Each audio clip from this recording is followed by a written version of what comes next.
Welcome to another episode of Concrete Mystique, the podcast. We've been planning this one for a while now, actually, for about 3-4 months, I believe. I'm here with Captain T, once again, hanging out with the Purist, and we are doing an interview with Isaiah Milbourn.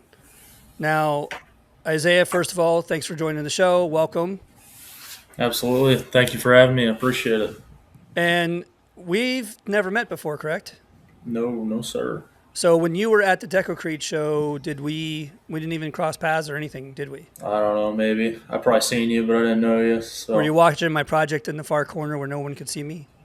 Probably. That was the big, it was like blue, black, and white. Yes. The spirals and stuff. Yes. Yeah, I did. Yes. I did see that. It's pretty sweet. Yeah, thank you. Just curious because, I never know who's watching, who's not, all that kind of good stuff. Right on. But shortly after that, you reached out to me and wanted to get on the show. So what did I do? I was like, we got to talk. So I gave you a call, and I was like, you're how old? And you've done what? Pretty much. And I was like, do you have something to talk about? It was an interesting conversation, and here we are because we did decide that you do have something to talk about. A few things, we can go a couple different directions. So I thought that was cool. I thought you handled that very well. I appreciate the fact that you didn't go, man, what a dick. Screw this guy. Man, this egotistical maniac comes in here and just calls me up and goes, who the hell do you think you are and why do you think you deserve to be on my show? I mean, and you were like, that's a very good question. Right on. Hey, I'm real. I gotta fake it. Okay, so tell us a little bit about, we know the whole story about going to the show and everything like that. But for a moment, just kind of explain, I don't get to talk to people that have that third person point of view of the shows very often because I'm always in the middle of everything. Right. So just give me a quick kind of feel of how that show was for you, what you're looking forward to doing next year. I know you missed the wheelbarrow race. I know that was a big deal. So I assume you're already calling out the champion and expecting to beat his butt and you're starting to make this a story already, correct? Oh, maybe. I'm not I'm a pretty humble guy, man. It'll be good times though. When I missed it, I was just sad I didn't get to do it. I was watching everything on there and it looked like it was going to be a lot of fun, but it is what it is. We always got next year. Might smoke him, might not. We'll see. I think I might have to put my money on you. I think I could go with the underdog, the unknown, and see what happens. I was say Austin's twice the size, dude. That is huge. He is twice the size. He's been practicing too. I bet he has. I would be too. All them stamps they gave away. That was crazy. It's pretty sweet. So what I found out about you as I got to talk to you a little bit is that you've kind of become like a traveling wheelbarrow. Do you know what a traveling wheelbarrow is? Not a wheelbarrow, but they got other words for it in the concrete world. Yeah, but do you know what a traveling wheelbarrow is? No, I don't. It's a famous band of some of the greatest stars of the time, like Tom Petty and of course I'm going to forget, Bob Dylan and I'm forgetting his name. It's in the top of my head. I have his record over there. There was but 4 of the best musicians at that time, singers and stuff like that, had a band together, and they were called the Traveling Wilburys, and it was just such a clever band and the greatest of all time all together. So it was really cool. So I just thought that was kind of funny. Oh, I got you. Yeah, I've heard of Bob Dylan, but I haven't heard of the other people or the Traveling. We've got some work to do for you. We can help heard you out with of, this. yeah. Heard of. You'll have that. That's a guy that you should probably know a little bit more than just heard of. Yeah, right. I probably do if I heard some of the songs. Yes. I probably would. But. You're missing out. So tell us how you guys started in concrete then. Where is this? How old were you? What was going on? What made you start into concrete? Kind of give us a little bit of a background of the beginning of concrete world for you. Yeah, for sure. So I was grew up in this town, Sedalia, Missouri, and a lot of the work they have down there is factory work. And dude, I worked in a lot of factories doing rim making. At the time, I was making electricity cable, putting armoring around cable, and then running these big cablers, 12-hour shifts on and off. And I wanted something I could do as a business, and I knew I wasn't going to have no $50 million to buy no factory. So I ended up meeting my wife in Columbia, Missouri, and her dad had done concrete his whole life. And then I pretty much was just like, "You need help?" He's like, "Hell yeah, I need help." And I just took the risk and came up here. I think it was 4 or 5 years ago. It's around there, and just jumped in and learned all I could. And then it's just networking. Really, I knew once I got into it, I'm one of those kind of people. Like, if I'm going to do it, I want to be the best at it that I can be. And I pretty much committed my life. Like, at this point, I'm not doing nothing else in my life. I'm going to do concrete the rest of my life. So it was just getting better and growing the business, and pretty much that's where that took off for me. And we're here now with That's Rick Lobble on Concrete Mystique 4 years later, right? I'm here, baby. so okay, so that's awesome. What was I going to ask? Okay, so I used to work, but I didn't work in factories. I kind of have a different story to that, but I do because my family is all factory. My hometown was all factory. Like, that's what they did. They all worked for either General Motors, or they worked for Ford, or they worked for Chrysler, because everything was up in Cleveland. So they were, so my dad worked 35 years in factory life and worked insane hours and all kinds of stuff. Like, it was, so I knew right away that life is not going to be full of the easy way out and we're just going to get rich quick. Like, Oh I yeah. saw the factory lifestyle and what that meant, and I was like, it's not that I didn't want to do it, but I didn't want to go do the same thing every single day.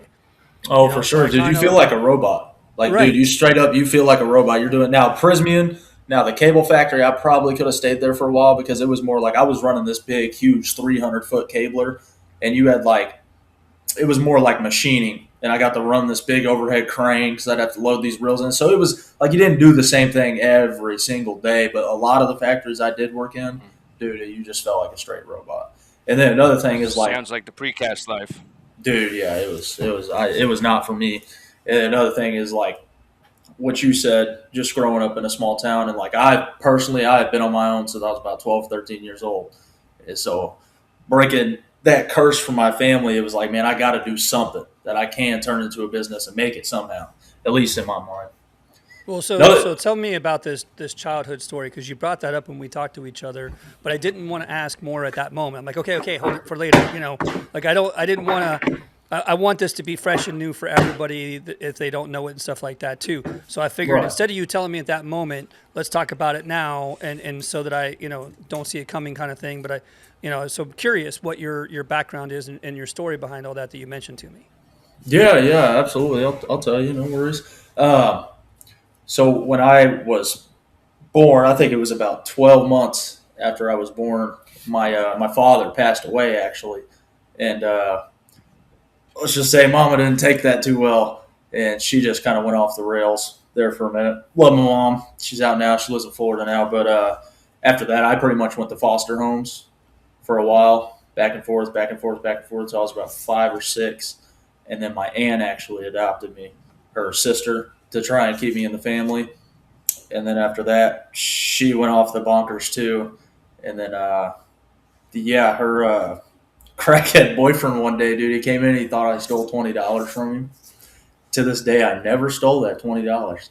Dude, and he like kind of beat me up. I ain't gonna lie. I was like 11, 12 years old. And then I ran from home and I never went back.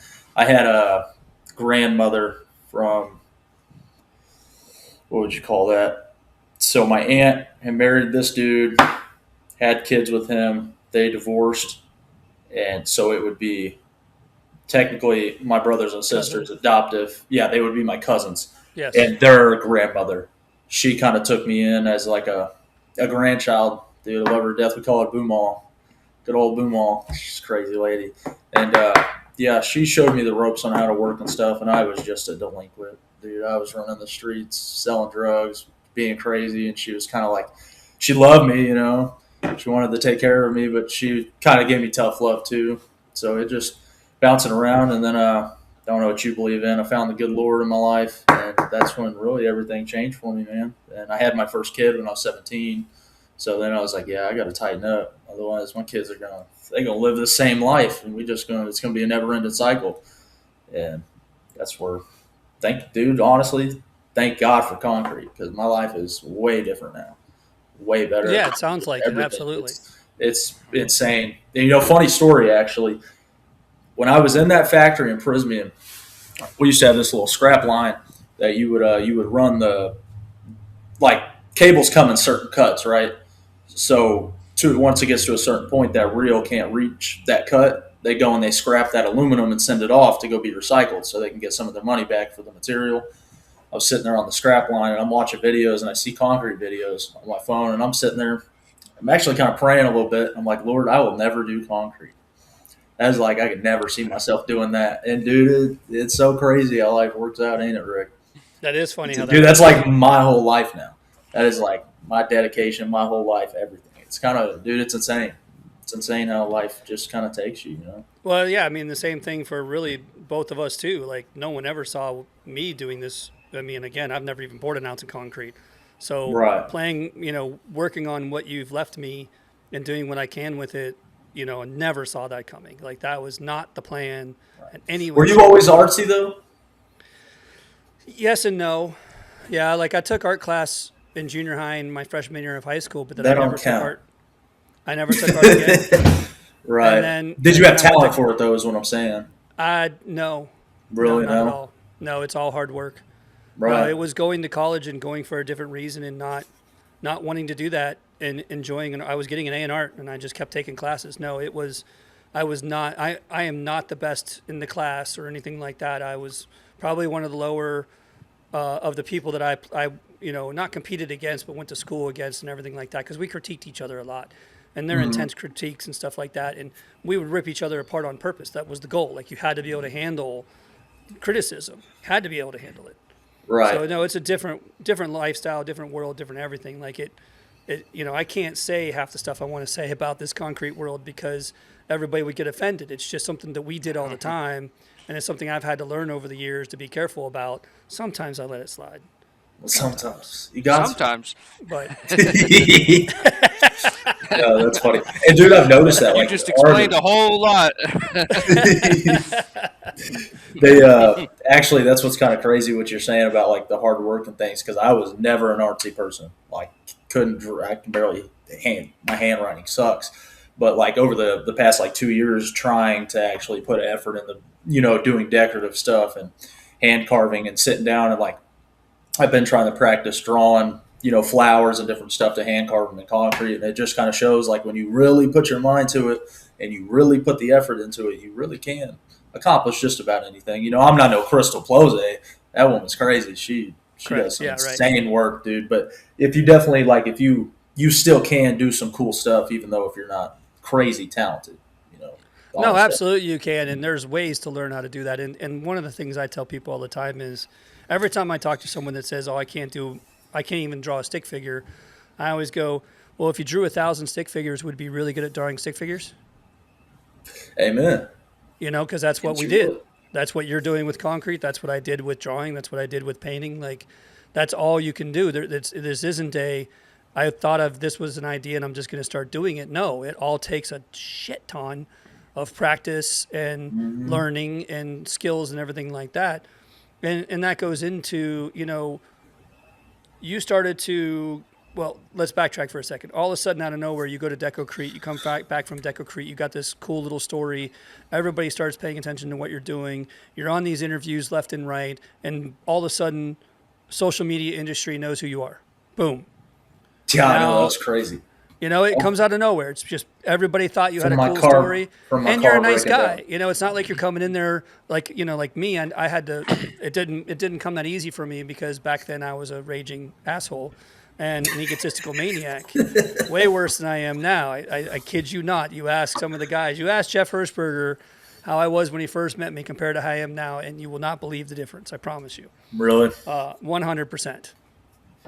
Because there was a time when it was all ego all the time, 24/7, and So what humbled like, you? So here's okay. Actually, I'll tell you. I don't know if I told on the probably on a different episode, but I'll tell you. ASCC, the American Society of Concrete Contractors, is who humbled me. I was at World of Concrete doing a demonstration, and next to me was this booth that was ASCC while they were watching me do this giant koi on the floor and all this kind of stuff. And they were like, you should really check out what we're doing. We've got this decorative concrete council. And then there was an award ceremony like the next night. And they said, hey, why don't you join us and we'll go take you to the DCC awards and you can see what's going on in the industry right now. And I was like, sure, whatever, man. So I go over there and I go to that with them, and I'm sitting there watching all these people winning, and I looked at both of them and I'm like, I would destroy all of them. And they said, yeah, that's why we brought you here. So now you need to join this, and you need to enter this, and you need to do this, and you need to be this. And I was like, huh, sure. So I went to a convention in Chicago that year and got to know ASCC. I went as a non-member because I wanted to see if they needed me. Not if I needed them. I knew I didn't need them. They needed me. And I literally walked in there, met with the president of the organization and said, what are you going to do for me? I kid you not. I swear to you, I did this. The largest organization in our industry, sponsors of World of Concrete. And I went to the lady in charge and said, what are you going to do for me? Because you need me. I don't need you. You did have an ego, didn't you? That's insane. Look at Tony over here grinning. He knows. True story. 100% true story. And I believe it. Yeah. The next day, I was walking around with a chip on my shoulder. Everybody I talked to, I was talking about how you need me. I want to be a part of this organization because you need me. I swear to you. And so then one night I'm sitting there. There's a pool table in the bar, and I'm playing pool with a bunch of people, and I'm destroying everybody constantly and things like that. I found out that people were betting on me. I didn't even know that and all this stuff. I played all night. I don't think I lost once. I played probably 15, 20 games in a row in front of a huge audience. And throughout all of that kind of stuff going on, and throughout like meeting all those people now, I'm talking to this guy, Clark Branham, one of my closest friends, one of my mentors. And I was talking to him about my background and what I do. And he goes, man, you should probably look into doing a presentation at World of Concrete because I think you have a lot to say, and I think you have a cool perspective that people have never seen before. And I was like, I don't believe anybody really gives two shits about what I do because I'm not seeing that from the people here. And he goes, well, I'm on the board that decides who does all the presentations at World of Concrete, and I think you would be a cool one. And I'm like, what? Wait, who are you? And he said it, he's like, yeah, I've been a part of deciding who does presentations every year at World of Concrete for years. And I'm like, okay, can we start over again? Hi, I'm Rick Lobdell. And I, from that moment on, I shut my mouth. Well, I didn't shut my mouth. I didn't get that bad, but I calmed the hell down, and they humbled me right at that very second. And I realized who's in this room right now around me, and who can give me even more influence, who can help me more, who can get me on the map more. Whole different universe I didn't know existed in our industry. And I've never stopped going ever since then. The next year I became a member, and the rest is history. And I'm on the board now and all sorts of stuff, and always talking to people about it. And everybody listening right now, check out ascconline.org. You really want to see what's going on in this industry. Come to our meetings, come to our conferences. You can learn so much about concrete that you didn't realize you needed to know. So anyway, that's the answer to your question. Told you. Anyway, so how has it been since that kind of happened to you? Like, I mean, are people reaching out to you all the time? How is it different now that all of a sudden every time you post something, people are paying attention to more than you were before Decocrete? It's just more fuel to the fire, man. You know what I mean? It's just to keep getting better and better and better and better, and it pushes, I don't do things half-ended anyways, but it just pushes you to know, like, if I post this and stuff, I got to make sure I'm doing top tier things because, some people are paying attention. I ain't the biggest deal in the world, not at all, but I ain't no Rick Thomas, but it's just, man, that's my dream in this whole game. I want to be one of the best to do this, I want to do some of the coolest stuff, and I'd like to travel around and keep working with a bunch of people, and it's just keeping that going and pushing. And I mean, it's working out so far. So, okay, so let's talk about that. Let's break some of that down a little bit. So you start with, I see that you did a project with Josh Whitfield, correct? Mm-hmm. The Yeah, man, the myth, the two. legend that acts like he hates my guts until he sees me in person, and then he gives me big hugs and loves me. And just kidding, I Yeah, know he loves I me. love I think Josh. I think it's He's awesome. hilarious. I love his attitude. I get a kick out of the back and forth between us all the time. But what was it like working with him? Like, was he hardcore? Was he intense? Was he easygoing? Like, what was it like working with Whitfield? Focused. That's the word for it. It's focused, you know. And that man's got a big heart, dude. He's got a big heart because I had been talking to him before Deco Crete. He sent me I don't remember if I sent him a friend request or he sent me one on Facebook. I don't know, but whatever. So we were just chatting it up on Facebook before the whole Deco Crete thing even happened. I even realized who he kind of was, and then talk about that. I'd meet him at Deco Crete, and he just, dude, open arms. And I'm sure he's like that with a lot of people since the day I met him. He's like, man, you ever need help, you ever need anything, you just call my phone, man. And you know what really shocked me was before I left Deco Crete, he's like, he lets me sign the truck and stuff. That was pretty sweet.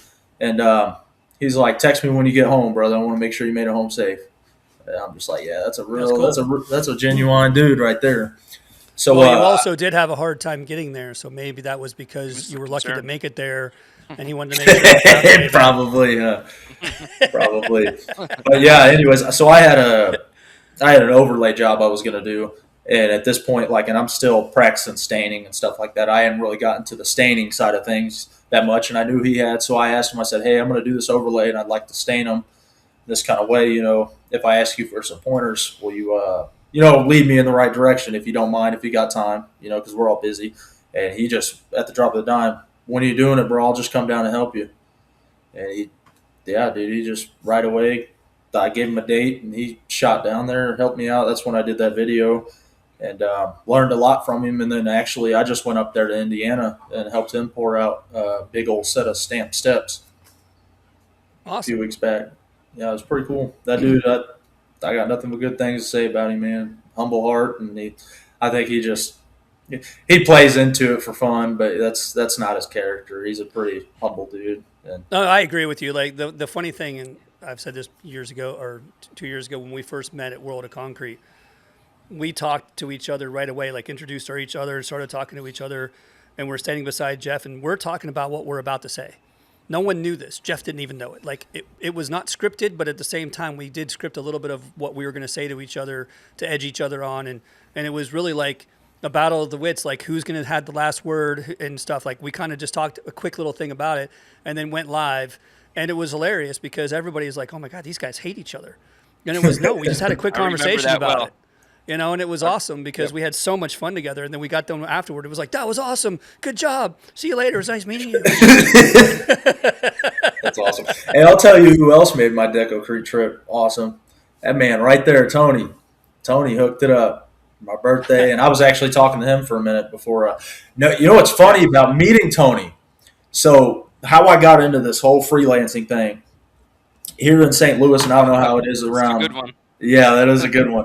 Around all the, I don't know how it is for you guys, but like for me, marketing wise, I'll go to like a lot of towns have group chats, or Yep. group. You know what I'm saying? They have groups in Facebook. Community Yeah, pages.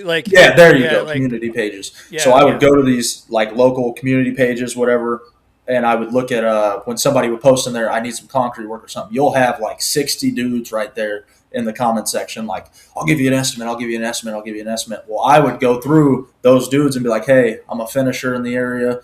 If you need, help, blah, blah, blah, I'll come out and help you. Well, I don't know how Tony got involved with this, but I seen Tony's stuff at one point. So I messaged Tony and I'm like, hey, buddy, I'm a finisher in the area. If you ever need help, day rate, whatever, blah, blah. He's like, yeah, man, whatever. We'll have you out, blah, blah, blah, whatever. And then I don't know what happens. A few weeks later go by, and I realized this dude's all the way in Philadelphia, PA. I think I hit him up. I'm like, actually, I think I hit him up and asked him, like, you got anything going this week? And then he's No, like, what it was you made like a little highlight reel. oh, that's what it was. Yeah. That's You what were it like, was. it's really cool to have guys like Rick Thomas and Tony Ronaldo in my town. In the area, yeah. And I'm like, well, Pennsylvania, bro. I appreciate that shout out, buddy, but just so you know, I'm not nowhere near your town. That's what it was. funny. I forgot. Yeah. That was the funniest part. But we did get to meet anyway, so that was cool. Okay, Amen. so little side story here, Isaiah. When that happened, Tony and I were working on getting together to do some interviews, and we always do a pre-show interview before we actually interview people, or we've even scheduled a couple meetings for ourselves to just do to make sure we're on top. Like when we did so many in a row right after Decocrete, we're getting Yep. together and talking to each other and scheduling. And so he's like, "You got to hear this story, man," because you came up, you had reached out to him or somebody and said, "Hey, he's interested in being on your show."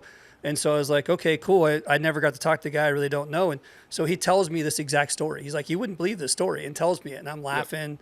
So I actually coincidentally did know that story. So that Oh, was that's pretty funny. funny. Yeah, it was pretty funny. Hey, So I what still was it like to like? come to Pennsylvania and do a job with you, though. One of these days. Hey, we can make that happen. Yeah, That'd be we sweet. will Yeah. make that happen. He came to a class I taught over in Pennsylvania a couple Yeah. months ago, like right before Decocrete. So that was cool. Yeah, that'd be Uh, sweet.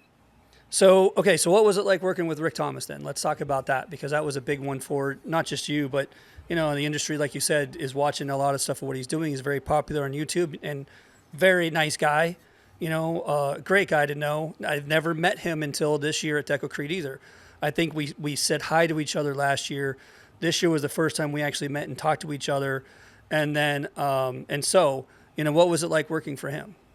Yeah, that was sweet. I had been messaging him, and then that one day it just kind of caught time. I had actually been trying to pour with them for like a year or two, and it just never would line up because he don't need my help. You know what I mean? They Right, of don't, course. dude. His crew is like they're top of the line. They're good. They don't need my help. It was more of a like, will you let me come help kind of thing, And it was awesome, dude. Because I you guys love. are both in the same town. Hmm?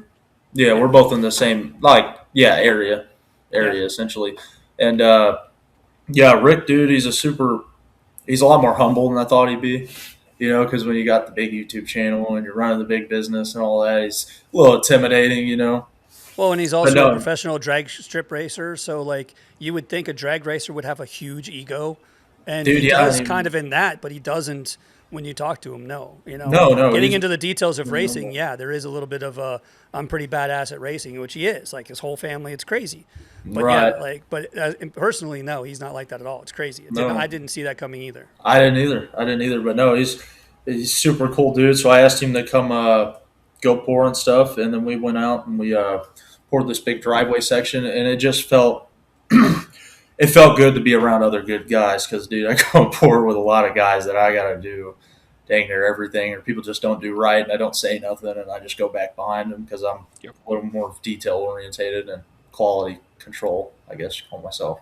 But, Okay, anyways, well, it was just really nice to be around a really good crew, dude. all And right, so they're I've got another story for you.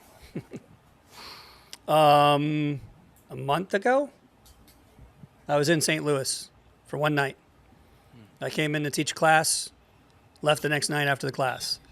And so I called him up and was like, "Hey, I'm going to be in." Actually, we still hadn't even exchanged numbers yet. We had just done everything like you and I did. Facebook. And so I said, "Hey, I'm going to be coming in on this Monday. Are you going to be busy? I'd like to hang out."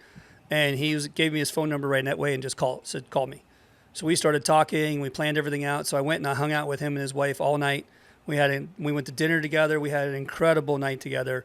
And I asked about you because of all the stuff you posting about and what's going on. And he said he had a great time working with you. Just sees a huge future in what you're doing and how you're doing it. And just had a lot of fun with you and had a lot of positive things to say about you. So it was kind of a cool side conversation that, back to all the stuff that goes on in this industry, you never know who's talking about who, what they're saying about each other, and all that kind of stuff because no one ever comes around and says, "Hey, so-and-so talked about you." But, Right. a month ago, I did talk about you with the infamous Rick Thomas, That's and cool, it was a man. very nice conversation, and it was cool as hell. So I wanted to let you know that. That's awesome. I appreciate it. Yeah, Rick's a cool dude, man. I went by there a few times to pick up what he's got going on with them handles and the knee boards and all that stuff. It's awesome. I've been by there to pick up some handles and stuff, and he's always kind of like Josh, man, open arms. I asked if I could stop by, and he said, "Yeah, come on by, man. We'll sit there, chit chat for a minute, and roll out." Yeah, he's a cool dude. He's a cool dude. He's focused, and I look up to him. I look up to him because that's where I want to be, running the Yeah. business and which we are. We got Quality Concrete Concepts. Things are going good. We're booked out quite a few months and staying super busy with that on top of helping everybody I can. So it's Well, just okay, so explain that to me. How Yeah. do you have the time to do your own company and work with all these people we see you work with all the time? Like that's it Yeah. seems like there's no way you have time for both of those. You Superman. just never stop. No, I'm just playing. No, yeah, dude. I never stopped. I did like 3 double pours this week. Worked on our jobs. All kind of. I did a double pour today. So how this goes down, how this works. So it's me and the father-in-law. It's me and Brad. We don't got like a crazy huge crew or nothing. We call in. I got some buddies that I trust to come help us on our jobs if we need more finishers. So I sell everything. Every once in a while, Brad will get a bid or whatever, and he'll sell something. I sell everything. I try to handle the estimates. Try to handle the clients. So like if it's simple setup stuff, Brad's been doing this for 30 years. If it's simple setup stuff, I don't have to be there. Especially if it's tearing out with a machine in the beginning. You know what I mean? It's what am I going to do? Stand there, maybe move a chunk of concrete here or there. Yeah, right. And I am sometimes, but that's when I open up myself to go help a bunch of people so I can continue, keep pouring, keep getting better. And then on top of that, I make money. We're saving money on labor on the job because then I don't take the money out of the job for the business. You know what I mean? I was gonna say that. Yeah, I thought about that too. Right. Yeah, because then I'm getting into other. I'm not greedy. That sounds horrible, but then I'm getting into other contractors' pockets, making money for my family and my life on top of the business, making more money because then it saves labor, and then he makes more money too. So it's just all around. That's just how I found the balance, and it just works best that way. And especially like that's my first commitment. Our business. Like if I'm needed there and I need to handle what I need to handle, and we're pouring and all that, I put our business first. But on top of that, I'm always navigating with them. Like, hey, I know we're here on this. You probably don't. Do you need me? Not need me. I'm gonna go do this. I try to schedule things out like the week prior. Okay. Okay. I don't want to ask this. Okay. So everybody that you work with knows that you have your own business also. Mm-hmm. Okay. I mean, I'm not expecting you to be hiding things. I assume that. That's why I said it that way. It's funny for me because if you would come to me, and many people did, and said, hey, I want to do a project with you, I would tell you to go F off and hang up the phone on you. So but that's also because of my ego, and I don't want you to know what I know and all that kind of stuff that we talked about before. So Yep. How do they react how do you get them to react so positive all the time? Because it's what I'm bringing to the table. So not they're like learning from you too, or just because of the fact Yeah, that you come with hard work? Look, I'm a humble guy, and I'm not gonna say I'm the greatest in the world, but I'm not bad at what I do, Rick. Like I'm not bad at what I do, and people know that. And here's the thing: it's hard to find guys who do quality work up here in the city. So when I'm bringing to their job site, I mean, I bring a lot. I bring a lot of specialty tools. I bring all my own stuff. I got the big truck, and I bring myself, and I work my balls off, dude. I don't play around, and they know that, and it's just I help them. They help me if I need, which I really don't ask too many people to help us. It's just a few select few, but it's really what I'm bringing to the table for them. They're getting a good finisher. Jobs look good for them. They're making money. I make quick cash. It's not like I charge $400 to $500 a pour, and sometimes I get more depending if it's stamp work. I'll get $600-700 cash, but you got to think I'm there. I don't have to set up. I don't have to handle nothing. I come in, I pour the job. I'm gone in 3-4 hours. Make the cash. I'm gone. You know what I mean?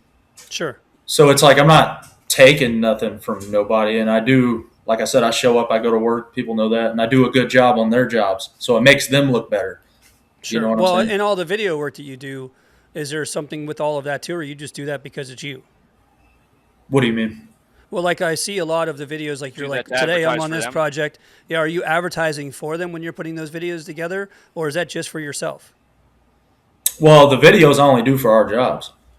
I only do now. You see the post where I'm like, thank you for having me Post. out. Yes, that's what. Well, Yeah, well, whatever it is. Yeah.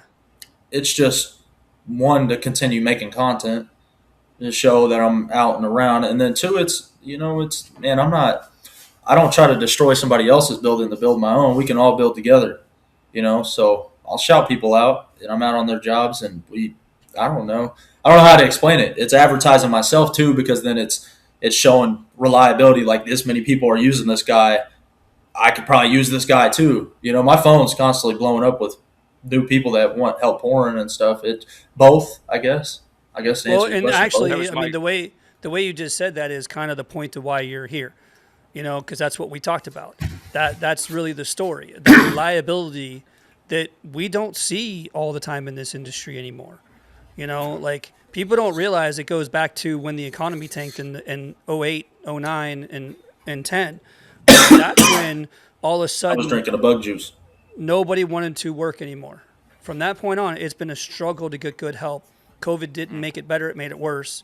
But Yeah, it all happened the same way because people were stuck at home for so long, and kids graduating high school with no job because no one had any money, and they're still living at home. By the time they were able to get out there and find work, they didn't care anymore. Mom and dad were right. paying. Why am I working so hard? I expect a lot of money to make myself work. It was retarded and ridiculous, and it drove me crazy, and I couldn't stand it, and couldn't find good help, and horrible time compared to where we're even at now. But Right. your story is about that reliability that not everybody sees across the board all the time. That's a it's not very rare common. thing. No, yeah, dude. I tell everybody. We do it a little bit. We do it a little bit in my area, but we have, like we talked before, Rick, that I kind of do a similar thing, but I only do it with 2 or 3 other people. Like it's a very close network. Like I would never go out and open myself up to the entire Berks community where I'm at. So this is like something totally different that you're now, Right. headlining. Um, and yeah, so are you open to anybody, or do you have a network? I guess is my question. Do you have a network like I do, which mine's very small? Yours is very large, but is it a network of select people, or are you wide open to whoever wants you can have you? Well, here's how that goes. So, because as being a concrete guy, you got crews you're gonna like pouring for, and you got crews you're not gonna like pouring for. And my name Can Yeah. you is more tell us only important. about the crews you don't like? I ain't blasting people, Rick. That ain't happening. Well, let's just say I'll put it this way. Damn I'll it. put it this way. And so like when I first started, I knew I was gonna have to pour for everybody and anybody. You got to start somewhere. I mean, you got to get that list going. Now that like I'm getting more years into this, I can pick and choose a little more. Because I can have a lot of 5, 6, 7, 8 guys hit me up for that week, and I might like them all, but you might have ones you favor to go pour with a little more, or your buddies. Like you got people that you like more. That's just life. And I pick and choose at this point. But like anybody can hit me up, and if I'm available, I'm going to go help them. But if I go there once and this happens, and I go there twice and this happens, I'm not going to keep going over there and letting that happen. You know what I mean? I'm not going to Yeah. sit here and abuse myself because people will take advantage of you, dude. Oh So, yeah. They so will, dude. Tony, he sounds like he's an Oscar winner, and he's picking and choosing what movies he wants to do now because he's Yes. the big bad Oscar winner. Right. I ain't gonna say that. I'm not an Oscar winner, but I'm trying to win, and I'm working for it. No, it's great, man. It's great. Do you It's enjoy just, it? Do you enjoy the going around with everybody, or would you rather at some point have your business to the point where it's sustaining that you're just doing your own thing? I genuinely, Tony, that's just who I am. I love to help people. Yeah. You know what I mean? Okay. So I'll always want Cool. to have my own sustainable thing. But like you said, you got your network and you got people you like. And if I'm Yep. available where I can go and help them and be a part of that, I want to be a part of that. I want to Cool. be a part of all the action I can get in on. Because you know how it is running a business. You're not always pouring, like Rick. You're not always staining. There's the stuff you don't like to do and stuff that you like to do. So 100%. I just don't call anybody else to come in and do it for me. Or with me at all. Well, that's the the thing up difference. here in St. Louis, though, is dude, a lot of the business owners who own these concrete companies don't actually get out there and finish concrete. Like they're Sure. not Oh very yeah. good at it. They're not, and it's like I said, I pick and choose. What I don't like is like when I go out there and it's getting hard. I'm willing to die out here on this slab to make it right. But if I get out there and I see that the owner or people like that don't care, then it's like I don't even want to come out here and help you because you Right. don't even care about what you got going on. Which I'm still Right. going to sit here and care about what you got going on because I'm here, but I'm not. I'm not putting that Well, that's the energy around thing. me. That's the thing that I've noticed. Like with my network, I have a very select network, and I've made it that because I know that they're only going to pay me X amount of dollars. They're getting the bigger piece of the pie. It's their job. So at what point do you kind of, I guess, tell somebody, hey, this is not going to be feasible for me anymore? If, like you just said, they don't care, or you get into a situation where you're killing yourself for a small piece of the pie. Do you, Yeah, I do you just take that into consideration going forward with different people? I just take that hit and I move on. Don't answer the Yeah. phone. You know what I mean? You're gonna take the licks. It's gonna have it's concrete, bro. You know how that is. You're gonna take the hits, and when I take the hit, and I give people second chances. You have bad days, and Yep. nowadays it's rare that a bad day really happens. But what I can't stand is unorganization. That drives me insane. Like I've been the jobs. You get there, Tell us what or you they do. lie to you, bro. Dude, there's so many that lie to you. They straight to your face. They will tell you it's ready. You're ready to pour. Show up, tools. We're ready to go. You get there, the grade's 3 inches high. This side of the forms ain't even set. They ain't even got the rebar. You know what I mean? And then it's like, why'd you even like? I don't care. Oh, But why yeah. are you gonna lie to me, dude? Like, don't do that. Don't. Yeah, right. Yeah. I've been in those spots too, and that's what made for me. That's what made me steer away. That's a And different kind of mad, ain't it? yeah. And so it's Yeah. like, luckily I've gotten to the point where I don't help a whole lot of people anymore. I do my own thing, but I do understand the need, because I need the help as well. So certain Wow. people you kind of help to get the help. Yeah, it's one of those And I'm sure one of eventually those for me, things. it's going to turn into that. And I mean, it That's kind of really, this that's what I'm year, I've doing. Yeah. really just been pouring with kind of the same group of people. It hasn't, like Okay. now I'm at the point that I don't reach out like I used to on Facebook and go under a bunch of people's comments Okay. because I've Right. got kind of like what you're saying. I've got enough guys and contractors now that I'm busy. I'm busy. Like, I don't have Yes. time to be reaching out to more and more people. Now I've had people reach out to me, and like I said, if they reach out to me, I'm still going to go help somebody, but I'm not going to continuously Only if you're beat on available. Yep. if I'm available. Yep. So, Well, but and that was a my lot of the plan. reason, and a lot of the reason why I wanted to do this interview was this conversation right here, because you're talking another language to me. I would never have thought of this kind of stuff because I didn't pour the concrete. That's not my business plan. It's a completely different world for me. So I was really intrigued at this idea. And I know that the funny thing to this conversation is the two of you, this is what you guys do. You've worked with all these people. You've always done this kind of stuff. I was a lone wolf most of the time. I had a select few people that I worked with, one or two companies that I was willing to work with, but I kept everything tight and quiet and private Right. for me. So it's awesome to hear these stories because I can't wrap my head around a lifestyle of pouring concrete with all of your competition all the time. I know that it's a friendly competition. I get that. It wasn't for me. It's just so Yeah. weird to hear that all the time. And it's Right. one of the things that I've grown to learn about this industry, especially from doing the podcast. I never had these kind of conversations. If you and I were sitting down at the Decocrete show in the evening and having a drink or whatever, I don't know if that's where the conversation would have gone. I would never have thought to go, so what's it like working with a bunch of different companies? Like, how do you do that? I just assume you're doing your own thing and he's doing his own thing and, things like that, because that was my world. I didn't know there Yep. was any different. I Right. never understood this. And dude, I keep trying to tell people, dude, 10 years from now, Tony, all of you guys watch, dude. The concrete industry, that's why I'm going so hard now because, dude, like he said, it is hard to find good help. It is hard to find good help, and finishers are becoming a dying breed, dude. And good ones. I mean, anybody can do commercial. I mean, Yeah. essentially. It's an interesting time. I think COVID really, like Rick said, is what did it, because when I did my own thing years ago, I never really freelanced or called in the help. I just did it all myself, and then it got to that point where you couldn't do everything. I got to the point where I was so busy that I needed the help, Mhm. so that's why I had to give the help to get it. And it's just a weird dynamic, strange times for sure. And I think it's different for you, Rick, because you have time, don't you? You know what I mean when you're engraving. Because like I've done grind and seals and stuff. Like you have time on your jobs, don't you? Like Oh, you're gonna grind it, you're gonna vacuum it. Like we're okay. out here in the sun, we got about an hour, homie, or this is gonna be hard, and we gotta tear it out. Yeah, That's an interesting way to put it, but I know the question. okay, Yeah. so you're funny. Okay. So I did an interview with a friend of mine, Matt Popoff, who is a big tilt up guy and a big concrete, like gigantic commercial, gigantic. Like we just did an interview that's coming out soon about safety awards and DCC awards and all this kind of stuff.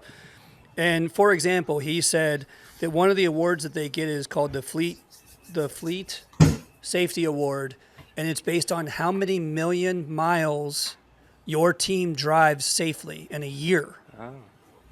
2 million miles he usually does. Think about how much how big his team is and how much they drive and all this kind of stuff. So To hit I'm 2 talking mil. to him about like the biggest project he's ever done and stuff on one of the other ones we were talking about. And they're massive. And I was like, yeah, the biggest I've ever done was 35,000 square feet. And he goes, how many days did it take you to do it? I'm like, days. It was like 6 months. And he just was Right. like, what? I'm like, yeah, it's a whole different world. Like, yeah, it's days. You're doing one or two jobs a week depending on how big they are. But like Right. pool decks, man, I would do a pool deck a week and I would make great money. If I could just do a pool deck a week, I would not have to worry about anything. Like that's the best money maker I could do, the easiest money, the best money, because the square footage, Right. and it's a luxury tax. So if they can have the money to pay for it, they're going to pay for it. And it was easy money for me. A lot of other stuff was harder. Interior takes a lot more work, all that kind of stuff. But yeah, no, you're talking 4 to 6 days per project on most of my artwork, honestly. Right. See, but I want to get into everything too. Like I don't want to just like I want to be the beast in concrete too, but I really want to start doing more like I do a lot of stamping, that kind of decorative work, but I want to get into the like engraving and the like the cool stuff. It maybe not the crazy like you do some really crazy insane work, but either like I said, you can do some cool stuff and not have to get all I thought it was artsy. perfectly normal work. Nah, you do some cool work. I've seen some of your work, man. You do some. I want to get into doing stuff like that too. I just want to learn as much as I can over this whole career. Well, but the thing too is there's a lot. Like Tony's been to some of my classes, or my one class. Like I can teach you math. The flower thing, there's some techniques I can show you to make it a little easier for you, but I can teach you pattern easily. Compass rose, fleur de lis, different patterns. That's easy. I can teach you that without a question. I've written a ton of articles on how to do all that. It's hard to teach you how to draw and cut a hummingbird drinking out of a flower. That's a whole different conversation. Right. And I can, but it's a lot more complex, and that's more of an advanced technique and things like that. Yeah. It's not that hard as much as it just is a lot more time. To your point, everything I do is time, and I felt like I was really good at time management. I was very efficient at the work I did, but even with that said, there was projects that just took forever. If something took over 6 days, I was bored out of my mind. I wanted out of here. I want to get on to the next job. Like that's a long journey at one house, constantly doing something. Right. And you got to take it in steps too. I think like that's what I've learned from Hurry up just and taking wait. your one Hurry class. up and wait. Hurry up and wait. Yes. Is and you've said it. Your famous line is just start with the tile pattern. So Yeah. if you like, my advice would be if you want to get into the cool stuff, is don't jump into the hardcore stuff right away. Take it little by little, because you're still gonna have to do your regular work in the meantime. Right. Yeah, because I did to the keep same your money thing. coming in. Right. That's exactly how I started. I started one tile pattern at a time until I got Yep. bored. Once I got bored, I was Yep. like, what can I do next? What can I do next? But every Right. next was 6 months, possibly a year later. It just depended. Right. Some Yeah. of it got fast. Some of it escalated faster because one thing led to three more. But most of the time it was, unless that one job came up, and when those jobs came up, it was just like, I'm going to do something crazy that I've never done before. How am I going to pull this off? Right. And that's where my brain was half the time, looking for those projects. And when I came across them, I didn't even sometimes care how much they were. I was like, look, man, if I can do this really cool design right here, I'm going to be a happy person. Let's go. And I got paid well. I did fine. But, I didn't make half of what I should have on some projects because I was like, you're giving me It was an more opportunity about to the do something project, really right. cool. Yeah. Right. No, sure. I've been there. It's just like that one diamond pattern I did, and I hand carved those flowers in there, dude. I didn't make hardly nothing. I just told the lady, like, just let me do this. and I'll be happy. Just let me I do laughed it. about that when you drew out the tile pattern, and it was, of course, supposed to be a diamond pattern, not a square pattern, correct? Yeah, but you don't got time like you, Rick. I got to cut them grooves and I got to crawl all that. Like now, it's I getting know. hard. I know. You know, I for know. I me understand that was different. I never attempted that, and plus it was only me and one other guy. So No, but the reason why I asked that is I knew that when you were drawing it that you intentionally made the stretched out tiles. You weren't trying to make a square tile. A square. No. Because if you were, we were going to have a longer conversation. Because, but the reason why I say that is I can't tell you how many jobs I went to where the concrete guy saw cut control joints into a tile pattern like that, and he told them he was making a tile pattern, and it was not. It was the exact same shapes as yours. And I go up there, I'm like, what do you mean these are supposed to be square? They're diamonds. They're not squares. yeah, I was trying And to make because diamonds. and because they were on a diagonal, the homeowner was like, "What do you mean it's not a square?" And I'm like, "You're kidding, right?" Like, like seriously, they thought they were making squares. That's why I had to bring that up. I laughed about it when I saw your post, and that's why I posted something on it too. But in the back of my head, I was laughing about the times, not once, times. I went to a job site to bid on a job, or one of my contractors, that I worked with all the time, had their concrete guy cut the control, because I always tell them cut the control joints. I have nothing to do with that.